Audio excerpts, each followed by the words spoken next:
அனைவருக்கும் வணக்கம். நீங்கள் நம்ம சேனலுக்கு புதுசுன்னா பக்கத்தில் இருக்கிற பெல் பட்டன் அமைத்தி சப்ஸ்கிரைப் பண்ணிக்கோங்க. தொடர்ந்து எல்லா வீடியோக்களையும் நீங்கள் பார்க்கலாம். நான் ஃபாரின் பொண்ணுக்கு ஆசைப்பட்ட மாதிரி முக்கராசு கோடீஸ்வரிக்கு ஆசைப்பட்டிருக்கான். ஆஹா, பூசாரி சொல்கிற கதை இவனுக்கு சாதகமாகவும் இருக்குது ஐயா. அங்கே தான் ட்விஸ்டே. என்ன அது, பூசாரி ட்விஸ்டெல்லாம் வைக்கிறாரு. என்ன, அருக்காணியும் முக்கராசும் ஓடி போயிட்டாங்களா? ஆஹா, கதையில் பயங்கர இன்ட்ரெஸ்ட் ஆயிட்டான். கண்டிப்பாக இந்த கதையை நம்பிடுவான். நம்ம பங்குக்கு நம்மளும் ஏதாச்சும் சொல்லி வைப்போம். பூசாரி, கதை இப்போதான் சூடு பிடிச்சிருக்கு. சொல்லுங்க சொல்லுங்க. கட்டுனா ஒரு ஏழையத்தான் கட்டுவேன்னு அருக்காணி சொன்னதும் பெத்தவங்க என்ன சொன்னாங்க தெரியுமா? ஆஹா, பூசாரி மறுபடியும் அவங்கிட்டயே கேள்வி கேட்குறாரு ஐயா. நாங்களே உனக்கு ஒரு பரம ஏழையை பார்த்து கல்யாணம் பண்ணி வைக்கிறோன்னு சொல்லிட்டாங்க. எப்படிப்பா, கதையில் ஒரு டேர்னிங் பாயிண்ட் வந்துருச்சு.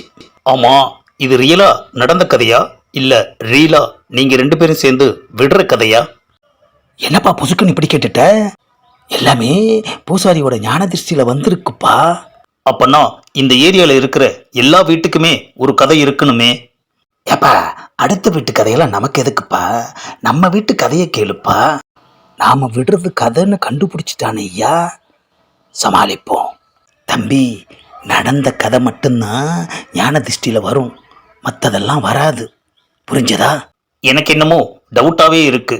இருந்தாலும் பரவாயில்ல, கதையை மேலே சொல்லுங்க. பெத்தவங்க சொன்னது மட்டும் இல்லாமல் அருக்காணிக்காக வெளியூர் போய் ஒரு பரம ஏழையை கண்டுபிடிச்சு கூட்டிட்டு வந்து அவனுக்கு அருக்காணியை கல்யாணம் பண்ணி வச்சிட்டாங்க. ஏன் இப்படி ஒரு குலவெறி அருக்காணியோட பெத்தவங்களுக்கு? எப்பா, நடந்த கதை தான் ஞான திருஷ்டியில் வரும், அதுக்கான காரணம்லாம் வராது. பெத்தவங்க பார்த்த மாப்பிள்ள அருக்காணிக்கு சுத்தமாக பிடிக்கல. இந்த ஹவுஸ் ஓனர் கூட தான் அடிக்கடி என்ன வீட்டை காலி பண்ணுன்னு சொல்கிறாரு. எனக்கும் தான் அது பிடிக்கல, அதனால் நான் வீட்டை காலி பண்ணிட்டேன்னா என்ன? ஆஹா, எங்கே சொருகிறான் பாரியா ஆப்ப.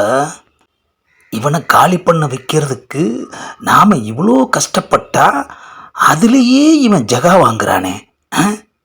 பாவம், அவனுக்கு தெரியல போல இருக்கு.